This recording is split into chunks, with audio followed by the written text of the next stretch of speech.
ఏది అయినా చెయ్యి ఆచి చికెన్ మసాలా. చేరికలపై ఫోకస్ చేసింది జనసేన పార్టీ. ఏపీలో తటస్థులు, మేధావులు, సామాజికవేత్తలే టార్గెట్ గా ఆపరేషన్ మొదలుపెట్టింది. చేరికల కోసం 14 మందితో కమిటీ వేశారు పవన్ కళ్యాణ్. త్వరలో తెలంగాణలో కూడా కమిటీ వేస్తామన్నారు AP deputy CM.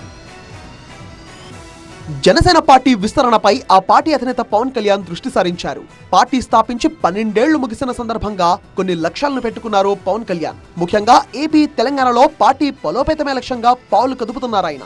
21 MLA స్థానాలని, 3 MP స్థానాలని మరియు ఇంక్లూడింగ్ రీసెంట్ రాజ్యసభతో పాటు కలిపి 2 ఎమ్మెల్సీ స్థానాలని ఈ రోజున సాధించగలిగాం. 1,00,000 మంది సభ్యత్వంతో ప్రారంభమైన ఈ పార్టీ ఈ రోజు ఆంధ్రప్రదేశ్లోనే కాకుండా తెలంగాణతో కలిపి 20 లక్షల పైగా సభ్యత్వాలను చేరుకుంది. మొన్నటిదాకా జనసేన సభ్యత్వాలపై గురిపెట్టిన పార్టీ ఇప్పుడు ఆంధ్రప్రదేశ్ లో ఆపరేషన్ ఆకర్ష్ కు శ్రీకారం చుడుతున్నారు.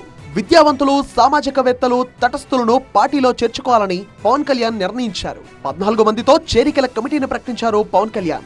ఈ కమిటీలో రాజ్యసభకు ఎంపికైన లింగమనేని రమేష్ తో పాటు ఎమ్మెల్యేలు బొలిశెట్టి శ్రీనివాస్, వంశీకృష్ణ శ్రీనివాస్, పంతం నానాజీ, మాజీ మంత్రి బాలినేని శ్రీనివాసరెడ్డి, మాజీ ఎమ్మెల్యేలు కిలారి రోసయ్య, సామినేని ఉదయ్ భాను సహా సీనియర్ నేతలకు స్థానం కల్పించారు.